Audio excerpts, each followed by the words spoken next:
Bonjour à tous et bienvenue pour ce nouvel épisode. Hello everyone and welcome to this new special edition of Radar from the Paris Air Show. All this week, we will take you on a tour behind the scenes at this gathering nobody wants to miss. Pros and fans alike are enjoying the world's biggest aviation, defense, and space event, which is back after a 4-year hiatus. Today, we have special thrills and chills for you. We are by the runway with the 2 Rafale solo display pilots who are flying loops and spins above Le Bourget airport all week. I hope you're in an intrepid mood. Meet the men who even have nicknames that tell a story. Chasse and Boubou. Hello, Captain Jérôme Thoule and Captain Bertrand Butin. It's great to have you here. Hello, Joanna. We're thrilled to welcome you for this new episode of Radar. First of all, congrats on your solo display at the Rafale just now. Or rather, your solo displays. Because you did 2 today, including one for the French president. Did you both fly, or did one of you do both? Tell us a bit more about day 1. Yes, it was a bit unusual today. We had the president's visit. Boubou, the Rafale solo display pilot here with me, can fly twice. So I was back in the cockpit. I enjoyed it. The Paris Air Show was cancelled 2 years ago, but I got to fly a solo display this year as a Rafale coach. Boubou, would you like to add anything about day 1?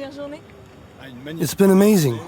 It's always something else to fly at the Paris Air Show, especially on opening day. As you said, for the president and the authorities, we are honored and proud to showcase the Rafale here in Le Bourget, here on French soil at the world-famous air show.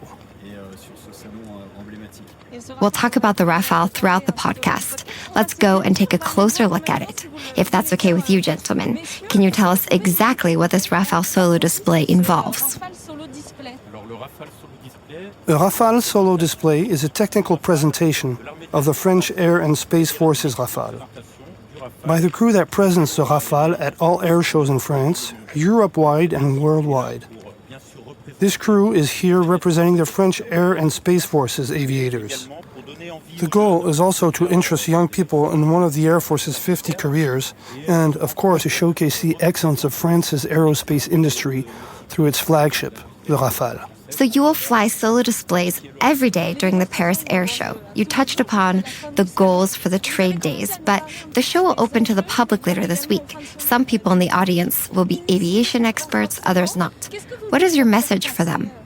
The idea is to showcase a plane and spark interest in careers, especially among young people. We want them to get excited about careers in aviation, not necessarily flying as a fighter jet, but we want to whet their appetite for the aviation world. The other thing we do here at Le Bourget is demonstrate the Rafale's incredible capabilities to show people, as you said, experts and non-experts alike, that its capabilities and performances are extraordinary. You are career pilots and fly every day, sometimes in somewhat risky situations. Do these solo displays take special preparation? Absolutely. We have both been fighter pilots for about 20 years. We have had a career in operations in fighter squadrons. But what we do in our squadrons, day after day, in our units, is nothing like flying solo displays. Here, we push a plane as far as it will go, especially close to the ground. We have rules in the Air Force requiring us to fly above certain levels for safety reasons. So it takes a special training to fly so close to the ground and carry out the display with the public nearby. We can imagine it's physically taxing, especially with the speed. It's absolutely astounding. If you plan to visit the Paris Air Show this week, don't miss this display. You will fly upside down and in all sorts of other positions for 10 minutes. Is it tough, physically speaking? Yes, it's very tough physically. We spent about 6 months training for it in winter. The training covers the mechanical aspects, flying the plane, learning the maneuvers, and especially the transitions, and fitting them all into 10 minutes, which is quite intense. That's the mechanical side. Then there's the physical training with a sports coach. He's an Air Force sports instructor who targets the exercises for displays. It involves a lot of muscle and postural exercises, some cardio training and mental preparation. Captain Thoule, you told us earlier that you are a pilot, but you're mostly here as a coach this year. What is your role, and how do you work together? The coach's main role is to train and guide the display pilot. That's mostly the first year. Then I provide support from the ground during the flight. I am in direct contact with him on the radio. You actually speak to him live?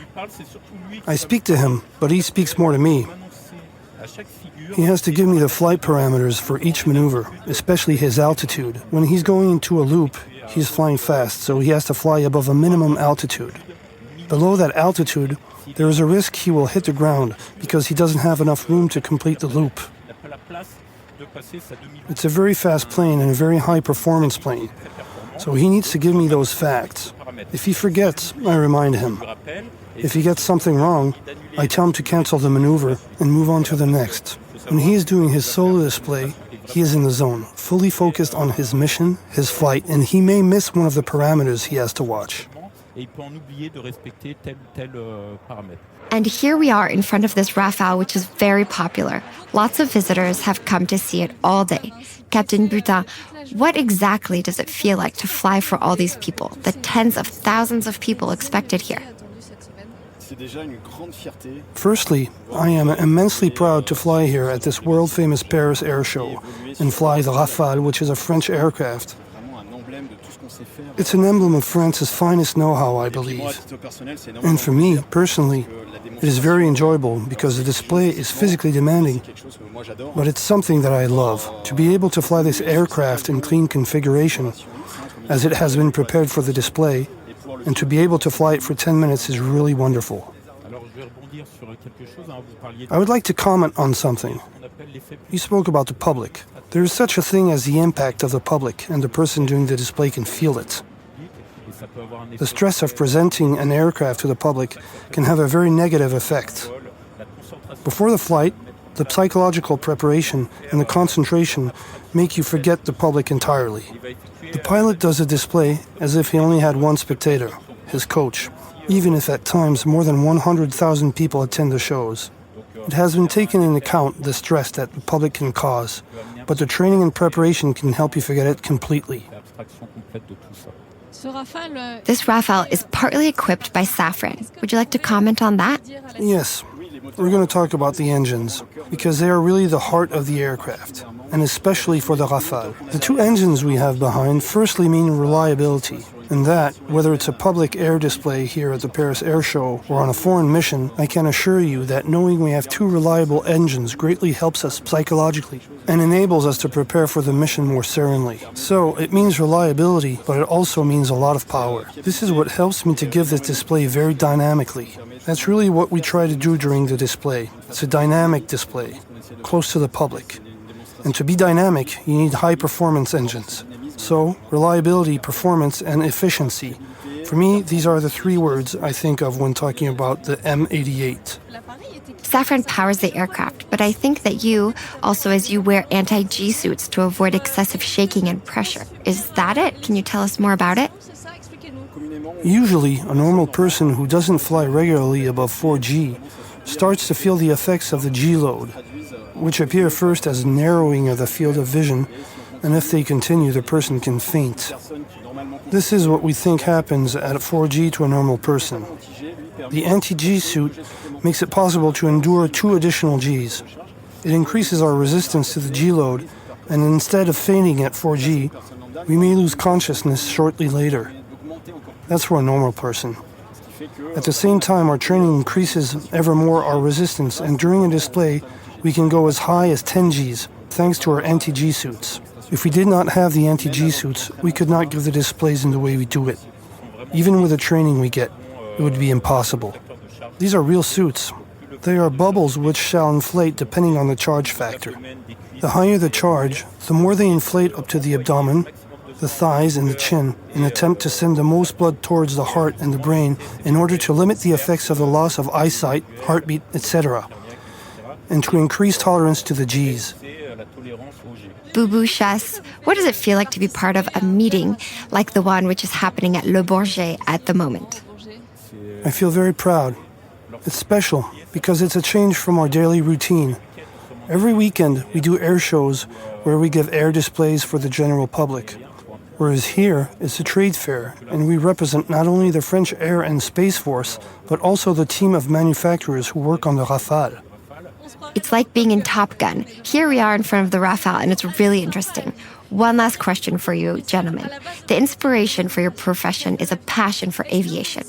Have you taken the time to stroll around the air show to see what's new and meet people who are as passionate as you are? Of course. This week, the aim is to share. We give a display, and this and our other obligations take up a lot of time. Anyway, we believe that it would be a pity to spend a week at the Paris Air Show and not visit, not see all the new things which are on the show. I know that every year there is quite exceptional stuff here. The Paris Air Show is the nerve center of all the new developments in aeronautics. And as you just said, we are both passionate about aeronautics, and our aim is to walk around and explore. We are going to spend the little time we have looking at what's going on elsewhere. Every day, from 4 p.m. to 5 p.m., we are on the French Air Show and Space Force stand to give a short talk for young and old. It's a date for all of those who would like to visit the Paris Air Show this week. Boo Boo, if I've correctly understood, in 2 years' time, you will be back as a coach. No, we shall meet again this year, towards the end of the year, as the season ends in November and the new pilot has already been selected. We shall start training him in December. Juice is going to leave the team, and it's a pity. And I would like to say, the show must go on. We need continuity, and the new team is lined up. Many thanks. In any case, as you say, the show must go on, and it shall go on all week. Thanks to both of you for this backstage tour of the Paris Air Show's most outstanding display. We hope you enjoy the Paris Air Show, even with the anti-G suits. Thanks a lot. Tune in tomorrow for a new Radar episode in which we shall follow a president and learn about the day he spent at the air show.